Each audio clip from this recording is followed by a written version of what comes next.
Good morning students. अब हम लोग लोकतंत्र की मार्क्सवादी अवधारणा के बारे में जानेंगे। Marxist view of democracy. 20वीं सदी में लोकतंत्र की एक नवीन अवधारणा ने जन्म लिया। वह है कार्ल मार्क्स और लेनिन के विचारों पर आधारित लोकतंत्र की मार्क्सवादी अवधारणा। इसे जनवादी लोकतंत्र, पीपल्स डेमोक्रेसी भी कहा जाता है और वर्तमान समय में सोवियत रूस, चीन, पूर्वी यूरोप के राज्यों में इस जनवादी लोकतंत्र को अपनाया गया। उदारवादी लोकतंत्र की आलोचना और उपहास इन्होंने किया। इन्होंने कहा कि लोकतंत्र की मार्क्सवादी अवधारणा के प्रतिपादकों और समर्थकों का कहना है कि शास्त्रीय लोकतंत्र या उदार लोकतंत्रों की शासन व्यवस्था लोकतंत्र का केवल दिखावा है। मार्क्सवादी अवधारणा के अनुसार पश्चिमी लोकतंत्रों में शासन पर केवल साधन संपन्न वर्ग के नियंत्रण होने के कारण शासन तंत्र का प्रयोग इसी वर्ग के हितों के पोषण के लिए किया जाता है। अतः उनकी मान्यता है कि जिस राज्य में शासन व्यवस्था का प्रयोग केवल साधन संपन्न वर्ग के साधन के रूप में किया जाता है उसे लोकतांत्रिक नहीं किया जा सकता। सही अर्थों में लोकतांत्रिक शासन व्यवस्था तो केवल उन शासन तंत्र को कहा जाना चाहिए जहां इसका प्रयोग सभी वर्गों के कल्याण और वर्ग रहित समाज की स्थापना के लिए हो। इन तथाकथित लोकतंत्रों में सरकार पूंजीपतियों के हाथ की कठपुतली है जो धनिक वर्ग के निस्वार्थों की रक्षा और निर्धनों का शोषण करती है। इन लोकतंत्रों में उत्पादन के प्रमुख साधन व शक्ति केवल कुछ व्यक्तियों के हाथ में ही केंद्रित रहती है। ये व्यक्ति अपने आर्थिक शक्ति के बलबूते पर राजनीतिक शक्ति पर अधिकार स्थापित कर राजनीतिक शक्ति के धारक व संचालक बन जाते हैं। इन लोकतंत्रों में राजनीतिक शक्तियों का प्रयोग तथा मौलिक अधिकारों के रूप में उपलब्ध सुविधाओं का उपयोग जनसाधारण नहीं वरन केवल धनिक वर्ग ही करता है। अतः उदारवादी लोकतंत्र केवल कुछ ही कार्य के लिए ही अर्थ रखता है। जनसाधारण राजनीतिक प्रक्रिया में सहभागी होने के सैद्धांतिक अवसरों से बढ़कर व्यवहार में कुछ नहीं रखते हैं। लोकतंत्र की मार्क्सवादी अवधारणा क्या कहती है? मार्क्सवादी अवधारणा कहती है कि राजनीतिक शक्ति आर्थिक शक्ति की दासी और अनुसरणकर्ता होती है। अतः सच्चा लोकतंत्र तभी स्थापित हो सकता है जब आर्थिक शक्ति संपूर्ण समाज में निहित हो, जिससे राजनीतिक शक्ति भी संपूर्ण समाज में निहित हो जाए और शासन तंत्र सबका और सबके लिए सबके द्वारा संचालित हो सके। इसके लिए मार्क्सवादी लोकतंत्र की पूर्व शर्तों के रूप में निम्न 3 संस्थागत व्यवस्थाओं को अपनाने की आवश्यकता पर बल देते हैं। पहला, उत्पादन व वितरण के साधनों पर सार्वजनिक स्वामित्व होना चाहिए। मतलब मार्क्सवादी अवधारणा कहती है कि उत्पादन व वितरण के साधनों पर व्यक्तिगत स्वामित्व आर्थिक शक्तियों और उनके स्वाभाविक परिणाम के रूप में राजनीतिक शक्तियों को अंततः कुछ व्यक्तियों के हाथ में केंद्रित कर देता है और व्यवहार में यह व्यवस्था लोकतांत्रिक नहीं रहती। व्यवहार में लोकतंत्र के आदर्श और लक्ष्य की प्राप्ति तभी संभव है जब उत्पादन और वितरण के साधनों पर सार्वजनिक स्वामित्व हो। उत्पादन और साधनों पर संपूर्ण समाज का स्वामित्व व्यवस्था को उन बंधनों से मुक्त कर देता है जो लोकतंत्र के आदर्श की पूर्ति में रुकावट करते हैं। दूसरा है संपत्ति का समान वितरण, सभी व्यक्तियों को आर्थिक सुरक्षा। लोकतंत्र की वास्तविक स्थापना तभी संभव है जब समानता पर आधारित समाज व्यवस्था हो और संपत्ति का वितरण समान हो। इसके लिए सभी व्यक्तियों को आर्थिक सुरक्षा की स्थिति प्राप्त होनी चाहिए। आर्थिक सुरक्षा का आशय होता है सभी व्यक्तियों को काम का अधिकार, उचित पारिश्रमिक, विश्राम तथा अवकाश का अधिकार। लोकतंत्र की मार्क्सवादी अवधारणा नागरिक राजनीतिक स्वतंत्रताओं की तुलना में व्यक्ति के लिए आर्थिक सुरक्षा और आर्थिक अधिकारों पर बल देती है। इस पर स्पष्ट करते हुए स्टालिन ने कहा, वास्तविक लोकतंत्र की स्थापना उसी समाज में संभव है जहां शोषण का अंत कर दिया गया हो, जहां बेरोजगारी और निर्धनता ना हो और जहां व्यक्ति को यह चिंता ना हो कि कल उसे काम, मकान या रोटी के वंचित कर दिया जाएगा। नेक्स्ट है साम्यवादी दल का सत्ता पर एकाधिकार होना। मार्क्सवादी अवधारणा मानती है कि राजनीतिक दल एक विशिष्ट आर्थिक वर्ग के हितों का प्रतिनिधित्व करता है। अतः जिस समाज में अलग अलग परस्पर विरोधी आर्थिक वर्ग हों वहाँ एक से अधिक राजनीतिक दलों का अस्तित्व नितांत स्वाभाविक और उचित है।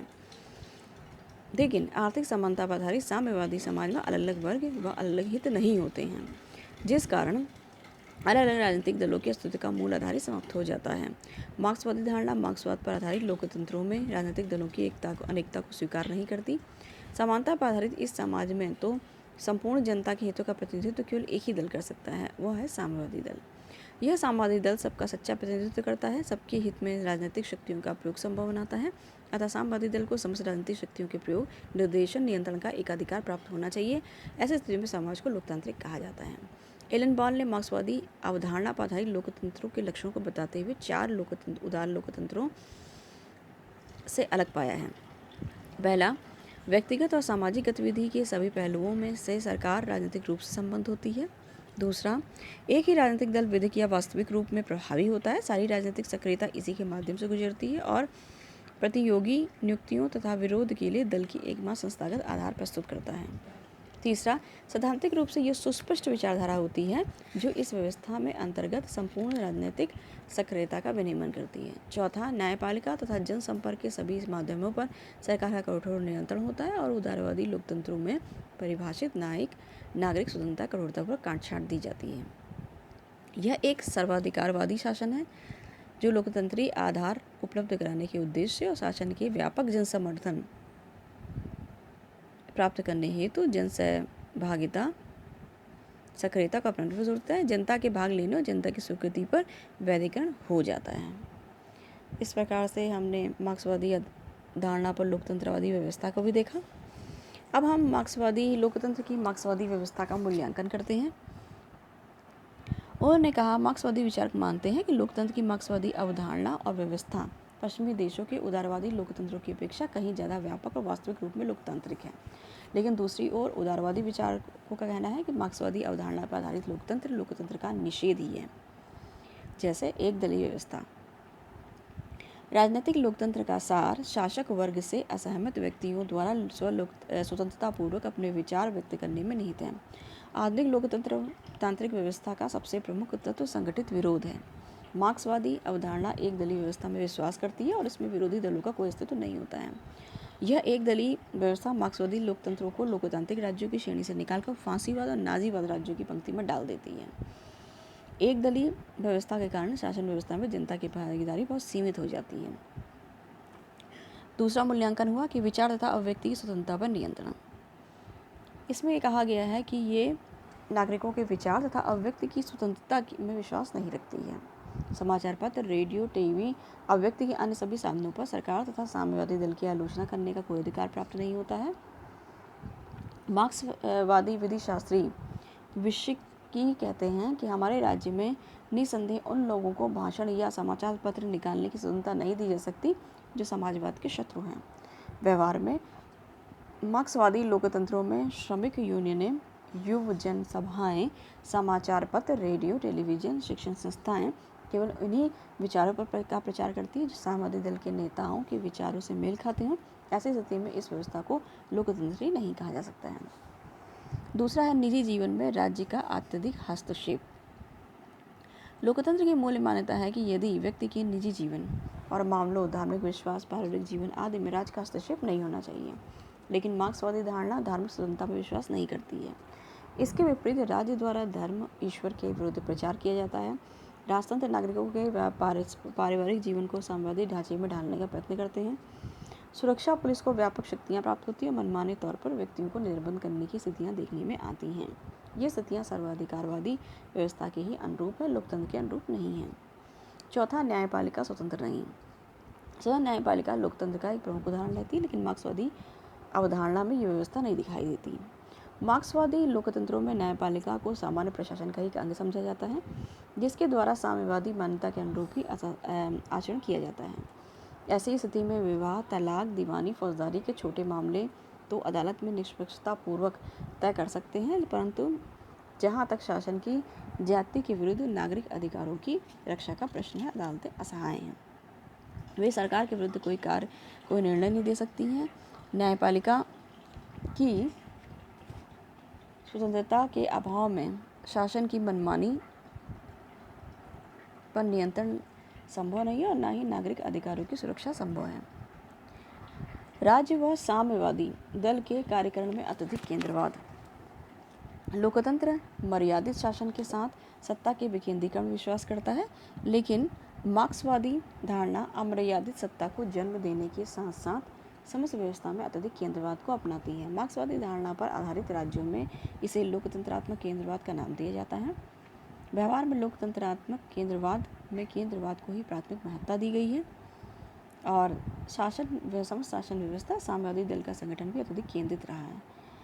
अतः एक समस्त व्यवस्था एक संकल्प और एक आदेश की स्थिति होने के कारण एक व्यक्ति के अधिनायकवाद की भांति कार्य करती है। मतलब कहीं ना कहीं हम देखते हैं ये व्यवस्था केंद्रित व्यवस्था है और लोकतंत्र का एक तरीके से विरोध ही करती है। जनसंक्रियता का यह अर्थ नहीं कि शासन लोकतंत्र ही है। मार्क्सवादी धारणा पर आधारित राज्य व्यवस्था में जन सक्रियता की स्थिति अत्यधिक मात्रा में देखने को मिलती है, लेकिन समय समय पर इन राज्यों में भूमि सुधार कानूनों आदि को लेकर विशाल जन अभियान की स्थिति देखी जाती है और चुनाव में भी लगभग समस्त जनता मतदान में भाग लेती है। इस प्रकार के जन अभियानों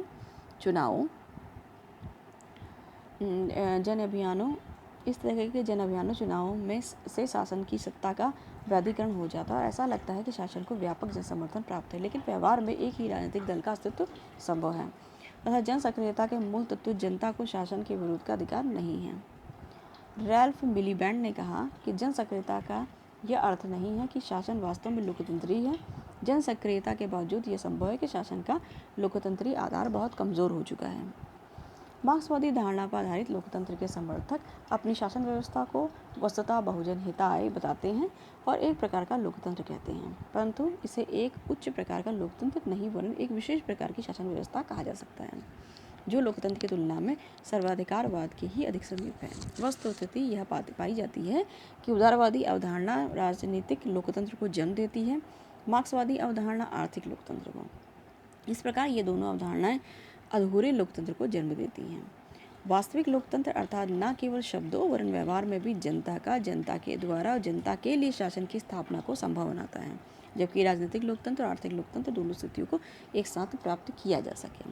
अर्थात हम बहुत सारे विभिन्न रूपों को लोकतंत्रवादी व्यवस्था में देखते हैं, लेकिन अंततः हम ये पाते हैं कि अलग अलग रूप होने के बाद भी लोकतंत्र की व्यवस्थाएं, जिसे हम कह सकते हैं शास्त्रीय लोकतंत्र या उदारवादी लोकतंत्र। फिर हम कह सकते हैं एक लोकतंत्र का हमने दूसरा स्वरूप देखा था, जिसे हम कहीं ना कहीं कहते थे बहुलवादी धारणा लोकतंत्र की। फिर विशिष्ट वर्गीय सिद्धांत है, एलीट ग्रुप की बात आई और उसके बाद मार्क्सवादी अवधारणा आई। अगर ये सबका समन्वित रूप हमको देखने को मिला या जहाँ पर ये समन्वित रूप पाया गया, वहीं पर लोकतंत्रवादी व्यवस्था सबसे सफल व्यवस्था मानी जाती है।